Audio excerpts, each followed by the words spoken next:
السلام عليكم ورحمة الله وبركاته.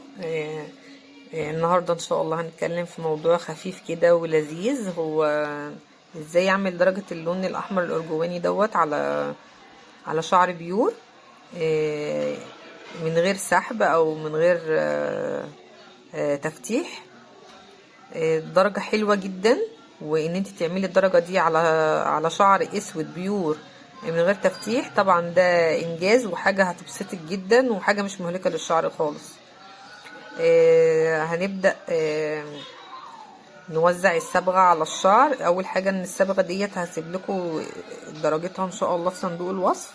زي ما انتوا عارفين انا دايما بحب استخدم ماكسيما او جي كي لان الامونيا فيها اقل.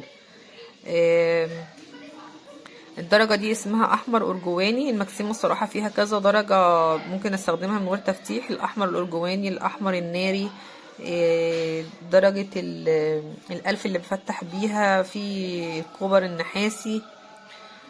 كل دي درجات حلوة قوي بشتغل بيها على الشعر البيور من غير ما اسحب لون.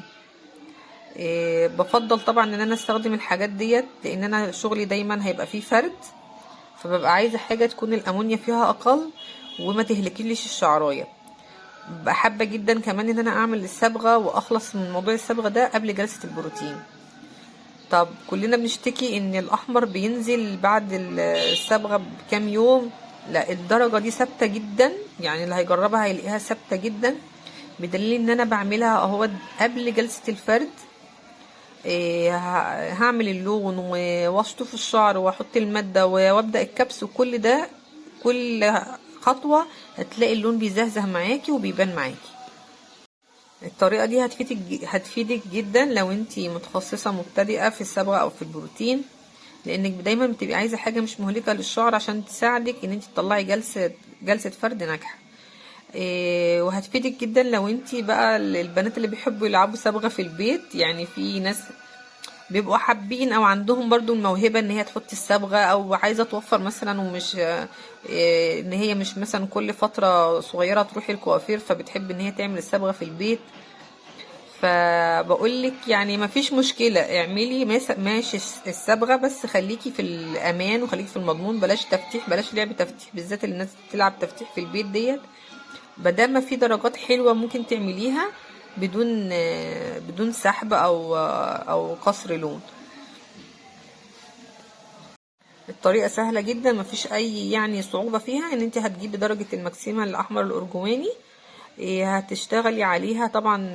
هتخلطي الماده الاول 1:1، نسبه 1:1. يعني لو حطيتي 100 من الصبغه هتحطي 100 من الاكسجين. طبعا اكسجين 30 لان احنا هنا الشعر مش متفتح، احنا شغالين على شعر اسود عشان يساعد معايا ان الشعر يفتح شويه. ما شاء الله بقى زي ما انتم شايفين اللون الشعر اهو طلع معانا ازاي. احنا كده شطفنا خلاص الشعر. يعني انا عن نفسي ان انا اطلع بالشعر الدرجه ديت او اللون دوت بدون سحب او بدون هلاكه الشعر، دي حاجه بتبقى بسطاني جدا. كنت حابه بقى اوريكم اثناء كبس الماده على الشعر. احنا هنا كنا وزعنا الماده وشطفنا وبدانا خلاص الكبس او مرحله البيبيليس زي ما انتوا شايفين بقى. ما شاء الله كل لما اكبس الشعر او اكويه هتحسي الشعر قد ايه لمعته بانت واللون بان. اللون مش بيطلع اهوت معايا. لو انا مفتحه اللون طبعا مفتحه الشعر وعملت الصبغه قبل البروتين كان اللون سحب معايا هو كمان، لكن اللون ما شاء الله يعني كل خطوه الاقيه بيزهزه معايا وبيحلو اكتر. انا دايما بنصح العميله بالدرجات اللي هي بدون تفتيح. دي الدرجات اللي بتبقى لايقه مع البروتين. في درجات شعر او في درجات صبغه لازم فيها فتح الشعر، لازم دي ما منصحش بيها الصراحه. لو انا عندي لون وما شاء الله يطلع حلو كده بدون تفتيح، طب انا ليه ما اختارش الحاجات اللي هي تبقى هاديه على الشعر، في الاخر يبقى الشعر شكله صحي وما هلكتوش.